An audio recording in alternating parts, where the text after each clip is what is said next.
بسم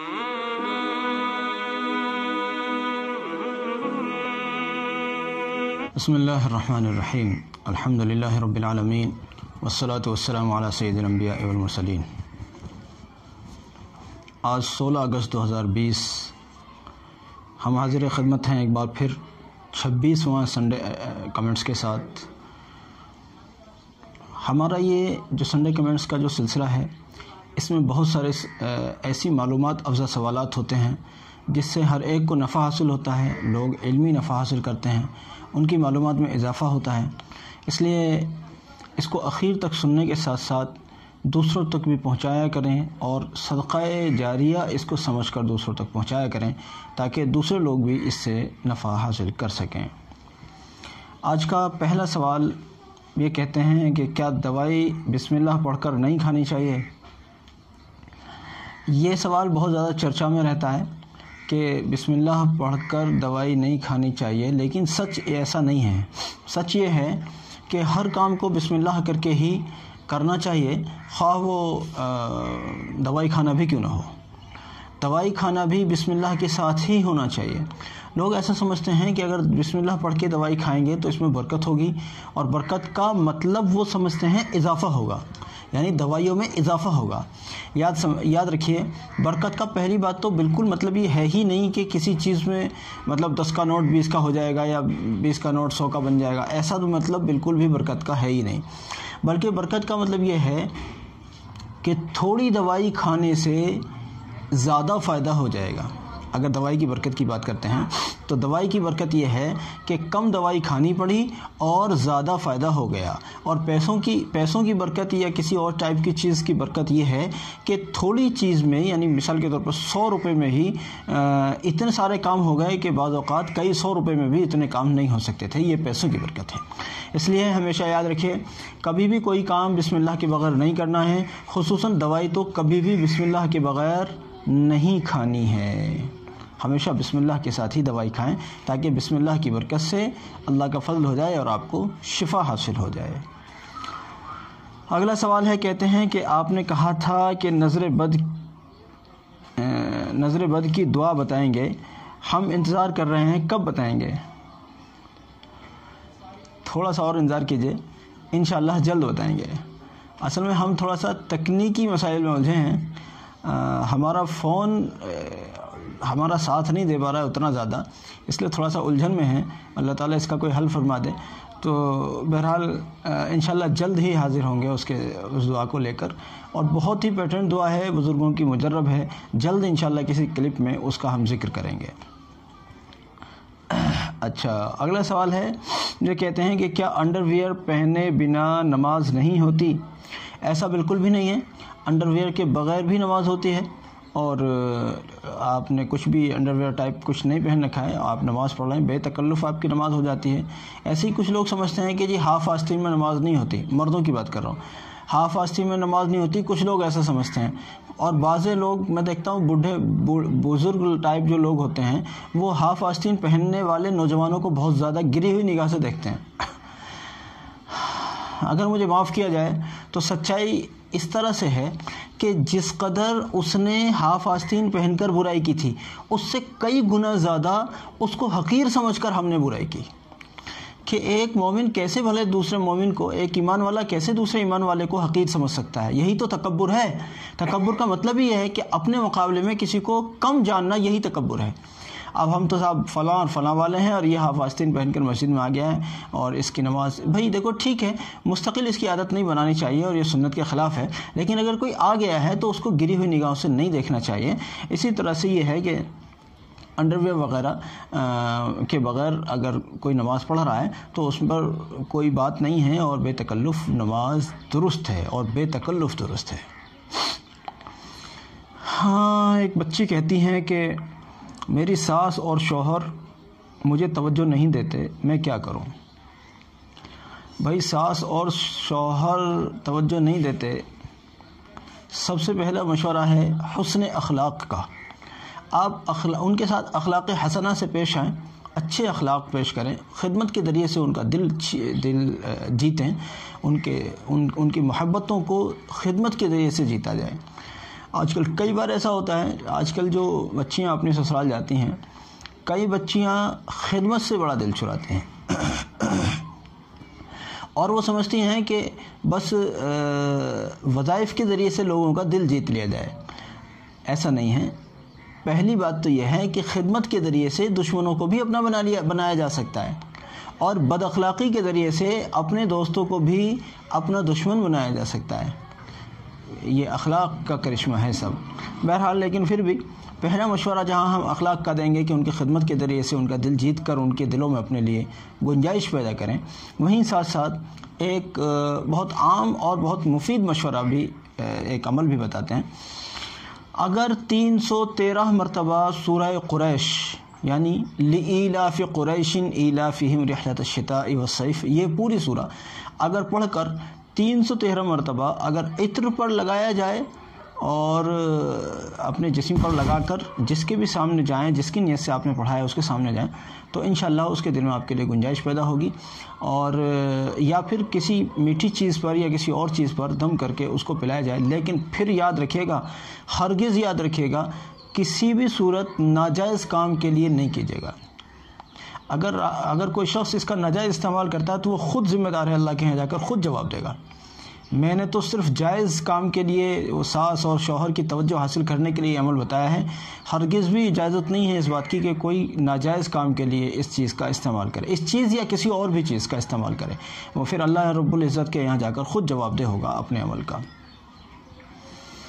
اچھا، کہتے ہیں میری بیوی خواب میں میری بیوی سے آ کر خواب میں میری شکل میں کوئی شخص صحبت کرتا ہے، پلیز ضرور بتائیں۔ بھائی یہ اصل میں جو خبیث ارواح ہوتی ہیں، خبیث جنات وغیرہ ہوتے ہیں، ان کے اندر یہ بدماشیاں پائی جاتی ہیں کہ وہ خواتین کے ساتھ آ کر بدفعلی کرتے ہیں، اور اس سے پھر خواتین کے جسم میں مختلف قسم کی، بعض اوقات مختلف قسم کی بیماریاں پیدا ہو جاتی ہیں، اور کئی بار یہ نسلاً بعد نسلاً یہ بیماری چلتی ہے، آگے اگلی نسلوں میں بھی یہ بیماری چلتی ہے۔ اس کے لیے بہت ساری اور بھی چیزیں ہیں۔ ایک عمل بتاتا ہوں، اگر اس کو کر لے کوئی، کہ سورہ فاتحہ یعنی الحمد شریف، آیت الکرسی، قل هو اللہ احد یعنی سورہ اخلاص، سورہ فلق یعنی قل اعوذ برب الفلق، اور سورہ ناس یعنی قل اعوذ برب الناس، ان 5 صورتوں کو اگر کوئی شخص 70 مرتبہ پڑھے اور کسی پانی وغیرہ میں، بوتل وغیرہ میں دم کر کے اس کو پیے، تو انشاءاللہ تعالی اس طرح کی جو اثرات کی شکایتیں ہیں، یا خواب میں اس طرح کی باتیں ہیں، یا کوئی ڈر جاتا ہے خواب میں، یا کسی کو بار بار نظر بد لگتی رہتی ہے، انشاءاللہ اس طرح کی شکایت اس کو نہیں ملے گی۔ اور اگر کوئی خاتون ہے کرنے والی، تو ان کو چاہیے کہ وہ خود بھی کریں، یعنی خود بھی پئیں، اور اپنے گھر کے دوسرے افراد کو بھی، خصوصاً اپنی بیٹیوں وغیرہ اور اپنے بچوں وغیرہ کو بھی خاص طور سے یہ پانی ضرور پلائیں، اور اس کام کو تقریباً 40 دن کریں، تقریباً 40 دن اس کام کو کریں، انشاءاللہ بہت نفع حاصل ہوگا، بہت نفع حاصل ہوگا، اور اللہ سے امید ہے کہ اثرات چاہے کتنے بھی شدید ہوں، سارے اثرات انشاءاللہ چلے جائیں گے۔ اچھا، اگلا سوال ہے، کہتے ہیں کہ بچے پڑھائی کرنے پر آمادہ نہیں ہیں، کیا کریں؟ بھئی اگر کوئی بچہ پڑھنے لکھنے کی طرف اس کا ذہن نہیں چلتا، تو علم نشرح، سورہ علم نشرح جو ہے پوری سورہ، اس کو یا تو لکھ کر پلائی جائے، یا اس کو بار بار پڑھ کے دم کر کے پلایا جائے۔ آپ دیکھیں گے کہ بچہ چلنے بھی لگے گا، اس کو شوق بھی لگ جائے گا، اور اگر اس کا ذہن آمادہ نہیں بھی ہے تو انشاءاللہ اس کا ذہن آمادہ ہو جائے گا پڑھنے کے اوپر، اور وہ ایک کامیاب طالب علم سمجھا جائے گا، ایک کامیاب اسٹوڈنٹ سمجھا جائے گا۔ اور اگر مان لیجیے ایگزام پیریڈ میں اگر علم نشرح کو پڑھا جائے تو بہت مؤثر ہوتا ہے۔ سورہ علم نشرح کے بہت سارے فائدے ہیں، دل کو بدلنے کا بہترین ذریعہ ہے۔ کسی شخص سے اپنی بات، کوئی شخص نیکی کی طرف نہیں چلتا ہو، یا کسی اچھی چیز کی طرف وہ نہیں چلتا ہو، اس کو اگر سورہ علم نشرح پڑھ کے پلائی جاتی ہے تو الحمدللہ وہ آمادہ ہو ہی جاتا ہے۔ اگلا سوال ہے، یہ کہتے ہیں کہ تہجد کا وقت کب سے ہوتا ہے اور کتنی رکعت پڑھنی چاہیے؟ بھائی دیکھو، بزرگوں نے لکھا ہے کہ عشاء کے بعد تہجد ہی تہجد ہے، لیکن سب سے اچھا جو وقت ہوتا ہے تہجد کا وہ اخیر وقت ہوتا ہے، رات کا اخیر وقت، یعنی جو صبح کی اذان ہوتی ہے، فجر کی اذان، اس سے پہلے کا جو وقت ہوتا ہے وہ تہجد کے لیے سب سے اچھا وقت سمجھا جاتا ہے۔ لیکن اگر کسی آدمی کی اس وقت میں آنکھ نہیں کھلتی تو وہ رات کو سونے سے پہلے ہی 2-4 رکعت کم سے کم تہجد پڑھ کے سوئے تو انشاءاللہ اس کو تہجد کا ثواب ملے گا۔ رہ گئی بات رکعت کی، اگر کوئی 2-4 رکعت بھی تہجد کی نیت سے پڑھ لیتا ہے رات میں عشاء کے بعد سے لے کر اس اذان کے درمیان کا پورے وقفے میں کبھی بھی، تو اس کی تہجد ادا ہو گئی۔ لیکن اصل یہ ہے کہ آپ 8 رکعت تہجد پڑھیں، اور اگر کوئی مستقل اٹھنے والا ہے تو وہ وتر بھی تہجد میں ان نوافل کے بعد پڑھیں، اس طرح سے اس کی 11 رکعتیں ہو جائیں گی۔ لیکن جن لوگوں کی عادت نہیں ہے اٹھنے کی، وہ لوگ وتر چھوڑ کر نہ سوئیں، کہ جن لوگوں کی مستقل عادت ہے صرف وہی لوگ وتر چھوڑیں، علاوہ لوگ وتر چھوڑ کر نہ سوئیں۔ مسواک، اگلا سوال ہے کہ مسواک کب کرنا سنت ہے؟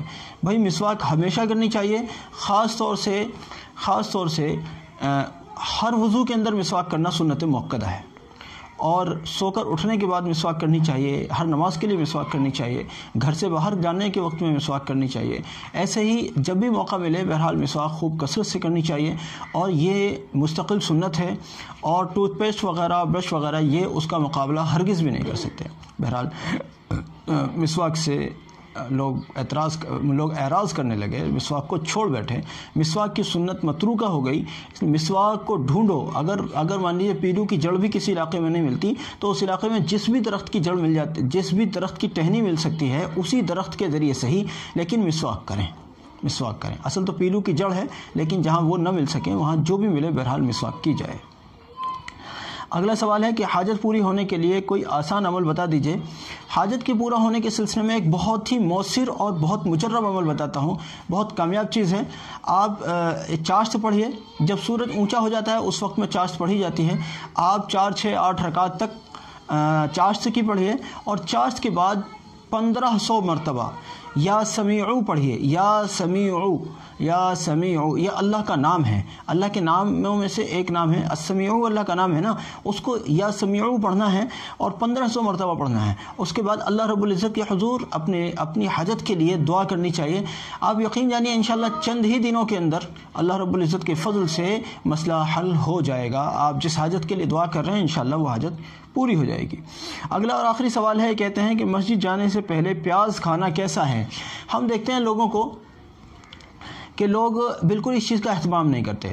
جب آپ کھانا کھا رہے ہیں اور تھوڑی دیر کے بعد میں آپ کو مسجد جانا ہے تو کوئی بھی بدبودار چیز جیسے لہسن یا پیاز وغیرہ اس کا استعمال نہ کریں، اور خصوصاً ہمارے یہاں تو بطور خاص ہم دیکھتے ہیں کہ جو بیڑی سگریٹ پینے والے لوگ ہوتے ہیں وہ لوگ بالکل اس خیال سے کہ جیسے پتہ نہیں کتنی دیر میں ہم مسجد سے آئیں گے اور پتہ نہیں کتنی دیر تک ہمیں بیڑی سگریٹ سے دور رہنا پڑے گا، وہ بیچارے مسجد کے دروازے پر ہی جا کر سگریٹ یا بیڑی جو بھی وہ پیتے ہیں اس کو جا کر پھینکتے ہیں۔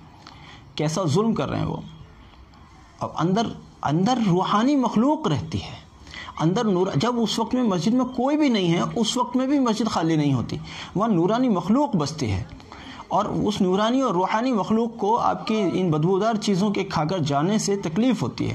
اس لیے مسجد جانے سے اتنی دیر پہلے بیڑی سگریٹ، لہسن، پیاز یا اور کوئی اس طرح کی بدبودار چیز اتنی دیر پہلے کھانا بند کر دیں، اور اتنی دیر پہلے سے نہ کھائیں جب کہ مسجد تک جانا ہو تو اور وہ بدبو ختم ہو جائے۔ لیکن اگر بائی دی وے ایسی نوبت آ گئی کہ مسجد کے فوراً پہلے ہی آپ نے بیڑی سگریٹ یا لہسن پیاز وغیرہ کا استعمال کیا ہے تو پھر مسواک وغیرہ کیجیے، مسواک کیجیے، اور مسواک مسجد میں جا کر کریں، یہ نہیں کہہ رہا ہوں میں، بلکہ مسواک کر کے مسجد میں داخل ہوں تاکہ وہاں بسنے والی مخلوق کو تکلیف نہ ہو۔